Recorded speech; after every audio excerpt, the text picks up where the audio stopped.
Hello, hello, and welcome to this lecture about capacitors and capacitance. I'm Sir Mike Angele Aloba, BS Mathematics and Science teaching, major in physics. Our learning objectives for today is for you to deduce the effects of simple capacitors, parallel plate, spherical on the capacitance, charge, and potential difference when the size, potential difference, or charge is changed.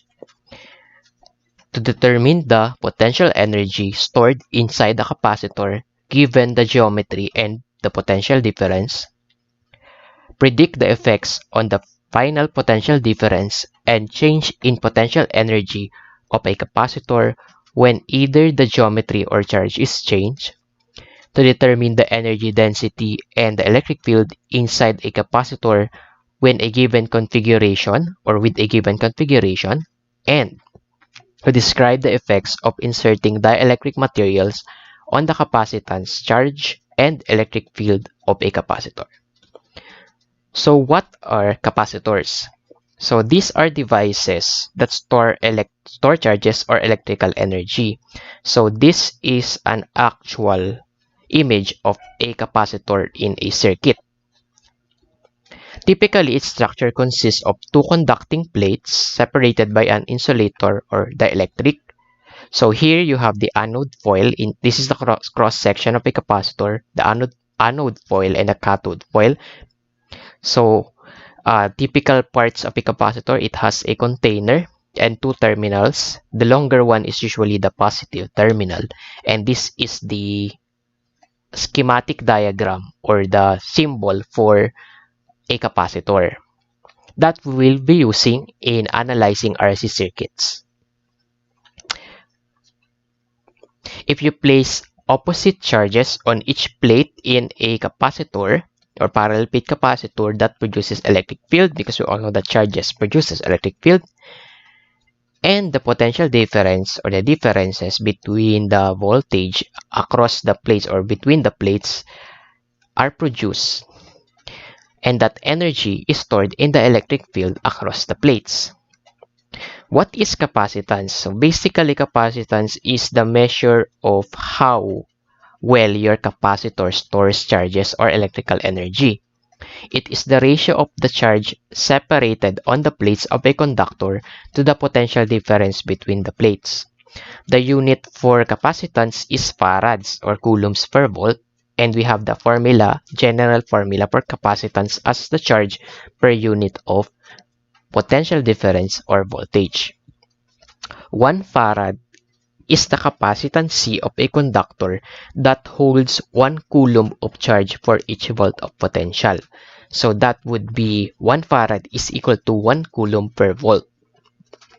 For example, if you have 40 microcoulombs of charge that is placed on a conductor and a potential of 8 volts, what is the capacitance? So let's try to solve this problem. So I will switch my screen to my iPad. So we are given with, so going back to the presentation, so here 40 microcoulomb of charge, so that would be your Q. 40 microcoulomb of charge. This is equal to what? 40 times 10 raised to negative 6 coulombs. And then you are also given with a potential or voltage of 8 volts. So V is equal to 8 volts. You are looking for the capacitance C. And the equation C is equal to Q over V. So our solution would be C is equal to 40 times 10 raised to negative 6 coulombs over 8 volts. So that would be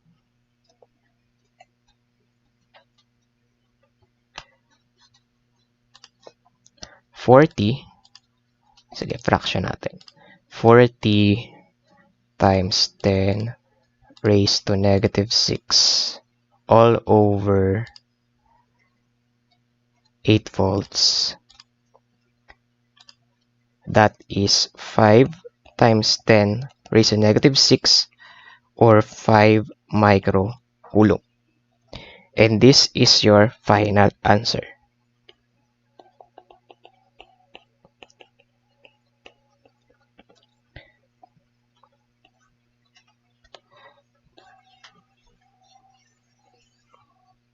Okay? So that's how we solve the problem. So going back to the presentation, the correct answer is 5 microfarads. Ay, mali yung unit na lagay ko. So, balik tayo dito. So, the unit of capacitance is farads. Sinuhuli ko lang kayo.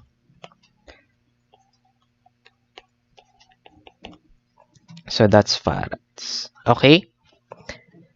Because,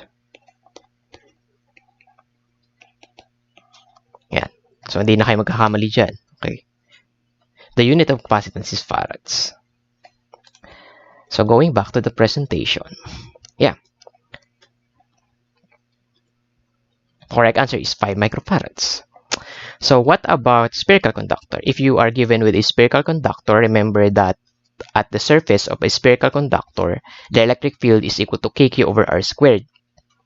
And the V is equal to, or the voltage at the surface of a spherical conductor. Remember, a spherical conductor is 3D na bilog, right? That's equal to kq over r. Remember that k natin is 1 over 4 pi epsilon naught. So, yun yung 9 times 10 to the 9th, right? Substituting that k into this formula, you get this one. Q over 4 pi epsilon naught over r, where yung epsilon naught mo is 8.85 times 10 raised to negative 12 farad per meter. And remember, si capacitance is equal to Q over V. So, substitute natin to dito. You will get Q over 4 pi epsilon naught r. Eh, makakancel si Q. So, 4 pi epsilon naught na lang. Or 4 pi epsilon naught r na lang matitira. So, C, or the capacitance of a spherical conductor, is equal to 4 pi epsilon naught r. So, if you have this type of problem, so ang kailangan mo lang gawin ay i-substitute. What is the capacitance of a metal sphere of radius 8 cm? So, that's 8 cm. That's the radius. Lagay mo lang siya dito. So, alam mo naman si epsilon naught. Alam mo naman si value ng 4 pi epsilon naught r. So, lahat ng given ay substitute mo lang din sa formula natin. But you need to convert the centimeter into meters, which is 0.08 meters. Substituting everything, and then you get 8.90 times 10 raised to negative 12 farads. So, from here, kita nyo naman, di ba? Na-cancel si meters. Kaya naging farad na lang siya. Alright? So, that's it. When we speak of dielectric strength of a material, E sub m is the quantity that's being talked about, or the electric field of the material, for which the material becomes a conductor or charge leakage. And that electric field of that material varies with physical and environmental conditions such as pressure, humidity, and surface. For air, the intensity is 3 times 10 raised to 6 newtons per coulomb for spherical surfaces, and as low as 0.8 times 10 raised to 6 newtons per coulomb for sharp points. For example, what is the maximum charge that can be placed on a spherical surface 1 meter in diameter? So basically, remember this formula. This is just your formula for electric field, kq over r squared. Isolating for q, since we are referring, or we are searching for the maximum charge, or solving for the maximum charge. So q is equal to E sub m r squared k. So E sub m, so ito siya. R squared, ito siya. I-square mo lang yan. And then k is 9 times 10 to the 9. Substituting everything, you get this one. Plugging it in your calculator, you get 83.3 microcoulombs or 83.3 times 10 raised to negative 6 coulombs. So I'll accept that. So when we speak of capacitance and shapes, the charge density or yung kung gaano karami yung charge, di ba, on a surface is significantly affected by the curvature of the conductor. So the density of the charge is greatest where curvature is greatest. So here, compare nyo dito. So mas concentrated daw si charge sa pointed shapes. Okay, like this one, or where curvature is greatest. So, kitang-kita nyo naman dito, di ba, compared to this one. So, what does that mean? If greater yung density ng charge, so obviously, mas intense yung field dito compared dito. Okay? And that leakage or the coronal discharge is often occurs at charge points. Yung mga leakage dito ay mas mataas compared dito sa points na to. If you have a parallel plate capacitor, so two plates separated by a distance d of area A, so we assume that they have the same area and they have charge plus Q and negative Q. For these two parallel plates, ito lang kailangan tandaan. General formula for capacitance is charge per unit of volume.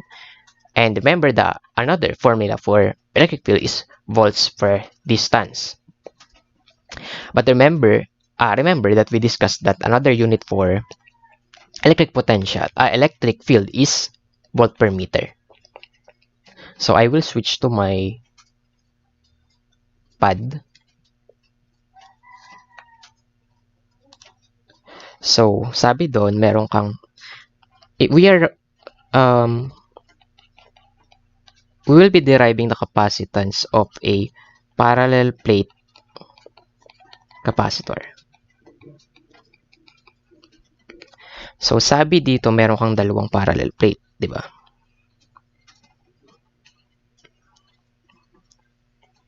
So, yeah. Tapos, nilagyan mo ng charge to. Positive, positive, positive. Sa baba is negative, negative. So obviously, meron siyang plus Q na charge. Meron siyang negative Q na charge. Separated sila by a distance D. So, from your electric field discussion, di ba sabi natin may electric field yan outward. Punta dito. And if we want to get the electric field, want to solve the electric field between the parallel plate capacitor, so maglalagay lang ako ng, palitan natin ng color, Gaussian surface. So I will choose a cylindrical Gaussian surface like that. Okay, so remember si Gauss's law. Sabi si Gauss's law, EA is equal to Q over epsilon naught, where this Q is the total charge area na tinatamaan ng electric field. In this case, ang tinatamaan ng electric field sa cylinder na ginawa natin ay itong area na to at area na to. Right? So, ilang area yun? Area na ito, area ng circle dito, and area ng circle dito. So, dalawa, 2A. So, E 2A is equal to Q over epsilon naught. But remember, meron siyang area. Yung plates natin is may area na pareho. May area din to. And meron siyang charge. So, related siya by the surface charge density. Q over A. Tama? So, sigma or Q is actually equal to sigma A. Dalawang area. Sigma 2A. Okay? So, isa-substitute natin ito dito. And you will get sigma 2A over epsilon naught. So, kitang-kita nyo naman dito 2A. So, nire-write ko lang na makakancel to. Diba? And so, the electric field sa parallel plate capacitor is just equal to epsilon naught. So, pinag-aralan natin to. So, ang sinasabi lang dito, independent sa parallel plate capacitor, hindi siya nagde-depend sa charge Q. Hindi siya nagde-depend sa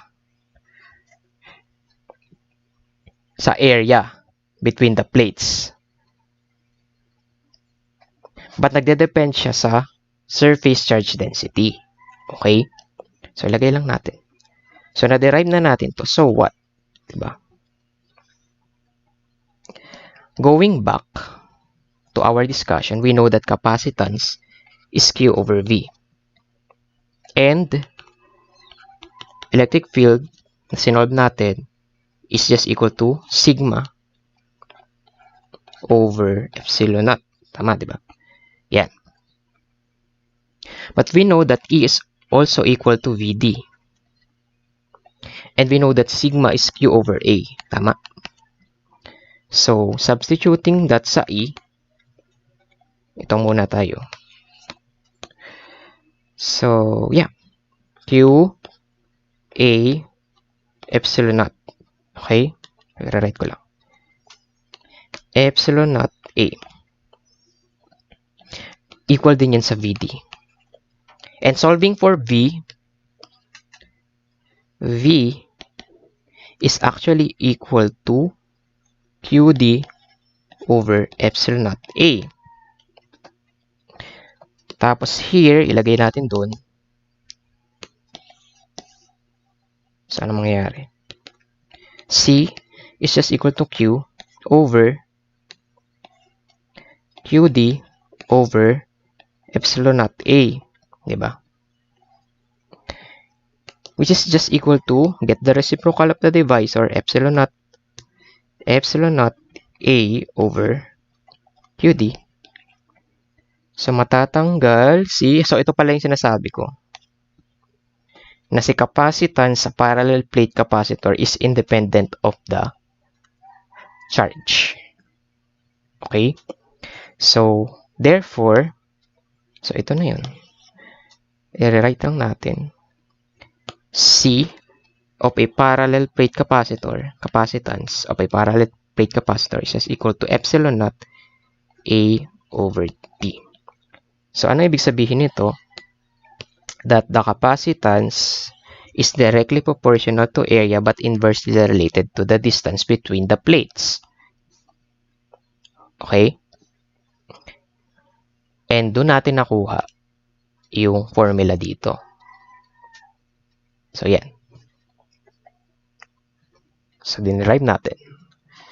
For example, if you are given with this problem, the plates of a parallel plate capacitor have an area of 0.4 square meter and are 3 millimeters apart in air. What is the capacitance? So basically, so you know the relationship C is equal to Q over V, which is also equal to epsilon naught equal to A over D for parallel plate capacitor. Substituting the given, so you have this E naught area, given naman siya. If hindi siya given, so isa-solve mo pa siya, no? Pero given naman siya, meter squared, square meter, 0.4 square meter, and 3 millimeters. So, yung millimeter, hindi mo agad ilalagay yan. Convert mo pa yun sa meters. So, 0.003 or 3 times 10 decicentimilli times 10 raised to negative 3 meters. Pwedeng ganon. Plugging in mo yun sa calculator, that would be 1.18 nanofarads or pwede rin tatanggapin ko rin 1.18 times 10 raised to negative 9 farads. Now, so basically, pinag-usapan natin sa parallel plate capacitor, they are separated by a distance d, right? So, wala pa tayong nilalagay between the parallel plate capacitor. So, in short, air lang, di ba? Wala pa tayong nilalagay between the parallel plate capacitor. What if we add some dielectric materials? So, we already know that dielectric materials same as insulators. Most capacitors have dielectric material simply because it provides greater dielectric strength and less probability for electrical discharge, which means it's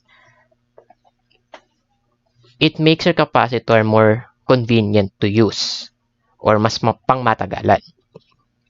So here, E naught and C naught, here, for example, yung E sub 0 here is just your initial electric field. So, wala pa tayong lalagay yung dielectric dito. So, initial electric field, initial capacitance. Pero pag nilagay tayo ng dielectric dito, ano nangyayari? Nare-reduce yung electric field, pero yung capacitance natin ay nag-i-increase. Okay? So, initial, yung capacitance, nag-increase siya. Experimentally determined. So, the separation of dielectric charge allows more charge to be placed on the plates, which means greater capacitance. So, anong nangyari? Bakit daw naging greater yung capacitance? Because mas marami kang pwedeng ilagay na charges. Right? And remember, capacitance is directly proportional to the magnitude of the charge. Here are other advantages of dielectric. Smaller plate separation without contact. So, if there are smaller separation between the contact, then mas maliit yung magawa natin na capacitor, mas madaling ilagay sa mga circuits. Imagine, kung hindi maliit yung mga capacitors enough, then ang lalaki nung makikita mong ganun sa cellphone mo or sa laptop mo because may mga capacitors yan. Okay? So, mas bibigat yun, yung mga gadgets natin if hindi tayo maglalagay ng dielectrics. Okay? It also increases the capacitance of the capacitor, which means mas maraming na-store na charges or energy. One question that you might have is what's the difference between battery and stores charge din naman si battery, di ba? And si capacitor. The difference is with the process. So, battery is chemical. Okay? Chemical reaction. Pero dito sa capacitor, hindi chemical kung hindi yung sa fields and sa charges ang ginagamit niya. Okay? To make that energy. Or to facilitate the transform or conversion of energy. Conversion and storage. Higher voltages can be used without breakdowns, so hindi madaling masira with the presence of dielectric ang ating mga capacitors, and it often allows for greater mechanical strength. I've already discussed that. Okay? So without the presence of dielectric, so initial capacitance, initial voltage, initial permittivity of free space, pag nilagyan natin, same charge pa rin. With the insertion of dielectric, it was experimentally determined that, number 1, the electric field decreases, the voltage also decreases, but the capacitance increases, and the permittivity between, the permittivity of free space increases. Or the permittivity lang kasi moving forward, you'll see later on that the electric, hindi na yung epsilon naught na gagamitan natin 8.85, nag-vary na siya with the presence of dielectric. How? With the presence of dielectric constant, K. And different materials, different dielectric constant, different insulator, right? That is just the ratio of the capacitance with this material as compared to the capacitance C naught in a vacuum. So, ratio lang siya nung final capacitance over initial capacitance.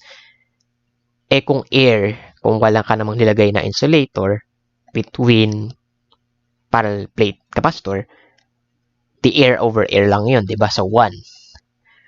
Pansin nyo, anong unit na dielectric constant? It's actually 0 because pareho naman sila capacitance, right? K is equal to 1 for air. But you can also express K in terms of voltage, electric field, and permittivity of free space in this relationship. Okay, remember this one. Because probably ang given sa is V naught at saka V. Or baka given is electric field, initial at saka final. Or more commonly, epsilon naught over E. Or the ratio ng final permittivity over initial permittivity. Okay? With that, the capacitance of a parallel plate capacitor with a dielectric can be found from, so this is the general formula for finding the capacitance of a parallel plate capacitor. May K na siya. Affected siya kasi talaga in reality or with the insertion of dielectric. It was affected or it will be affected with dielectric constant K.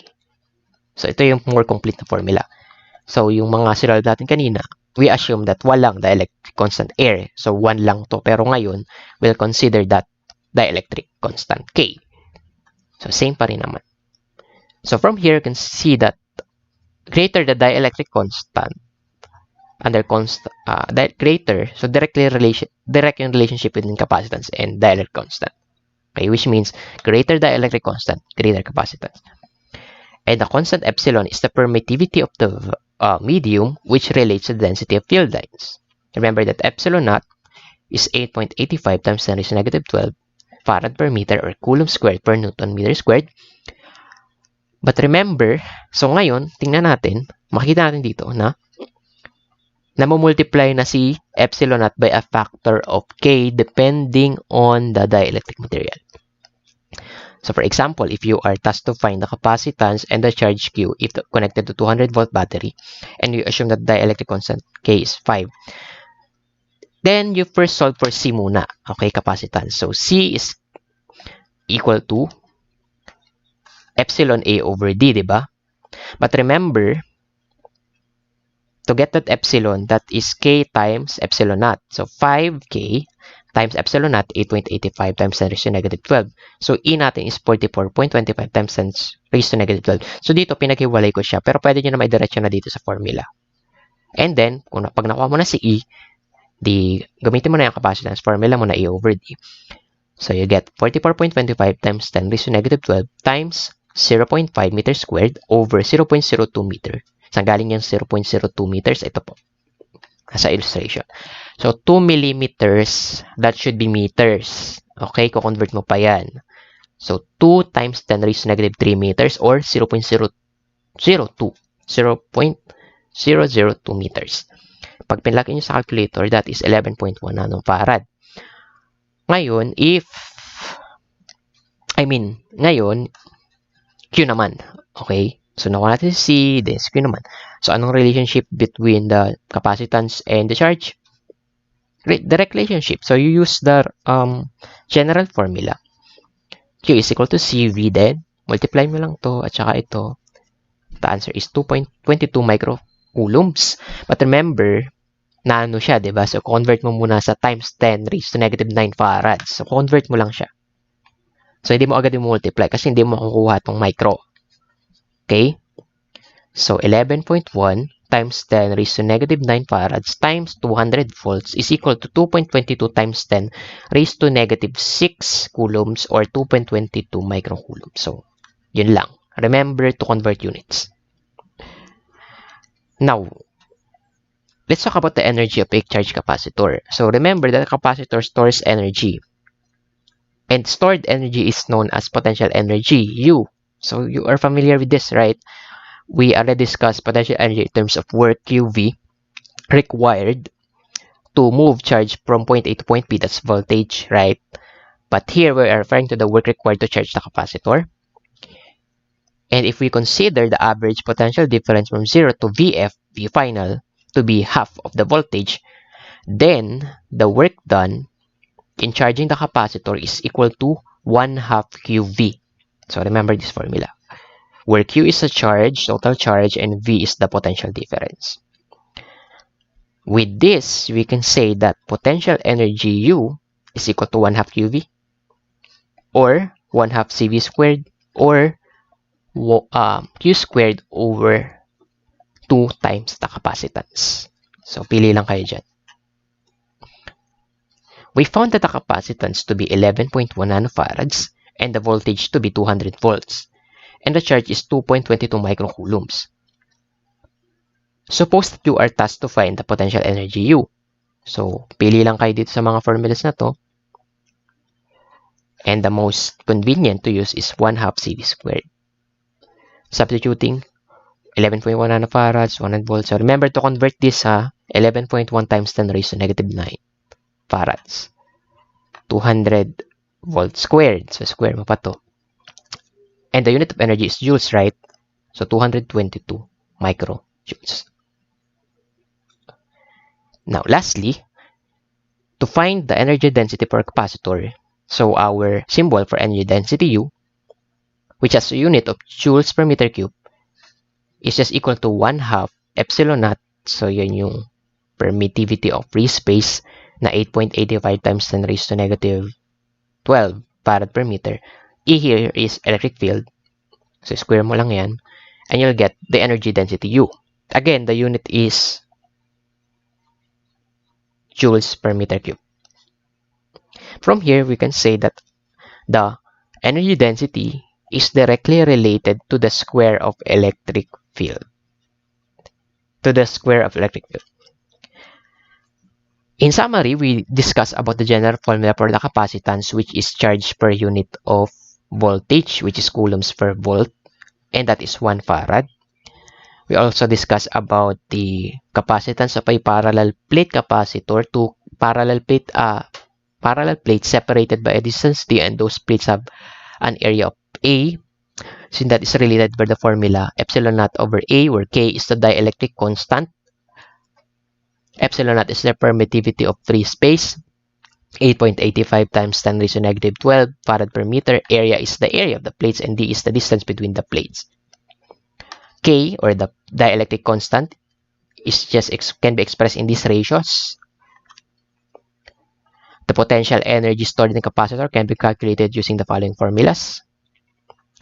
The energy density can be calculated using the following formula. And this is the formula for what? The capacitance of a spherical conductor. I hope you learned something new. Again, this is all about capacitors and capacitance. I'm Sir Mike Angele Aloba, BS Mathematics Science Teaching, major in Physics. Here are the references that I have used in this presentation. Thank you very much.